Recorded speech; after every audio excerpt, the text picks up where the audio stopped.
All right, today we're going to go on a journey that's going to completely warp your sense of scale. We're going to start at the edge of a continent, then travel to the loneliest place on Earth, and finally blast off to the very fringes of our solar system. So, how do you measure a world? It seems like a simple question, right? But the answer, well, it's not as straightforward as you'd think. It's not just about size. It's really all about perspective. I mean, do you just measure it by its physical edges? The absolute farthest points of its land? Let's start with that idea. Or maybe it's about its most isolated spots. What's the most remote place on the entire planet? The true middle of nowhere. Or do we have to look outwards? Do we only really get a sense of our own world by comparing it to the other celestial bodies out there in our cosmic neighborhood? We're going to explore all three of these ways of thinking. So buckle up, let's see what we find. First up, let's start right here on Earth. We're going to zoom in on the edges of one of the planet's biggest landmasses, the continent of Australia. So you're looking at the absolute extremes of a continent here, from the tropical tip of Cape York way up north down to the windswept southeast Cape in Tasmania. Just looking at these coordinates, you can almost feel how massive this place is, spanning all these different climates and landscapes. And if you were to measure it from east to west, from its easternmost point, Cape Byron, to its westernmost, Steep Point, you're talking about almost 4,000 kilometers. Now that's a huge number, right? But what does it really mean? How do we put that into perspective? Okay, get ready for this, because this is where your brain might do a little flip. That single continent, Australia, is wider than our entire moon. Yeah, you heard that right. The landmass of Australia literally would not fit on the face of the moon. Think about that for a second. It completely changes how you see both, doesn't it? So if just one continent is that vast, it makes you wonder, what about the empty spaces? What's the most remote, the most isolated spot on the whole planet? Where can you go to get as far away from land as possible? All right, now we're heading to a place so incredibly remote that a lot of the time, the closest human beings are actually the astronauts flying overhead in space. This is the story of Point Nemo.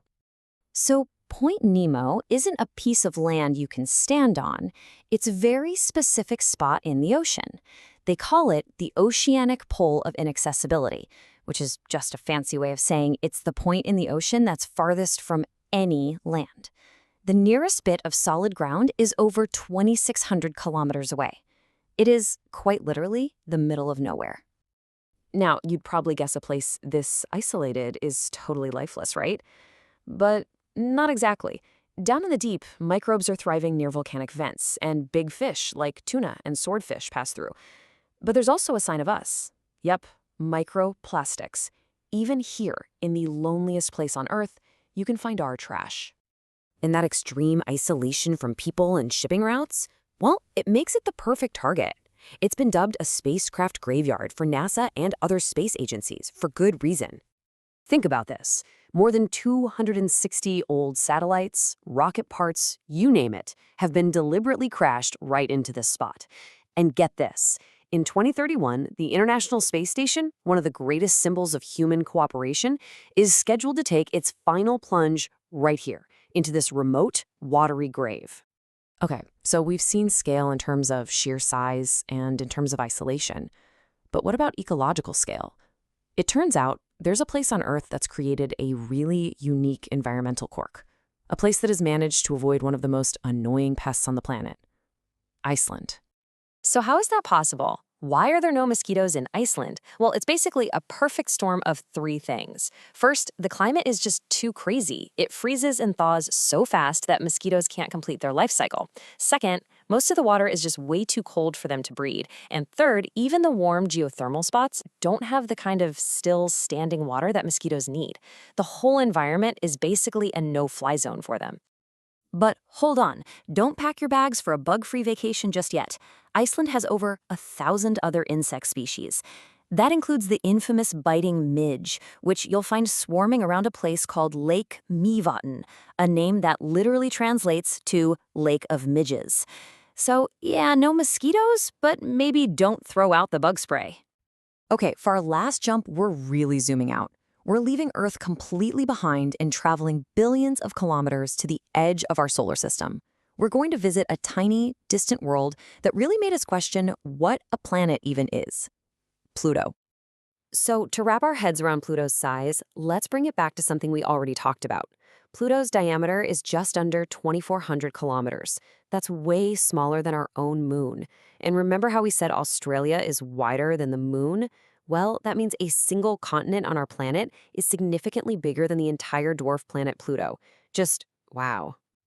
You know, our idea of what Pluto even is has changed so much. When it was first discovered, scientists thought it might be as big as Earth. But as we got better telescopes and made new discoveries, like its moon Charon in 1978, the estimate for its mass just plummeted. You can see it right here.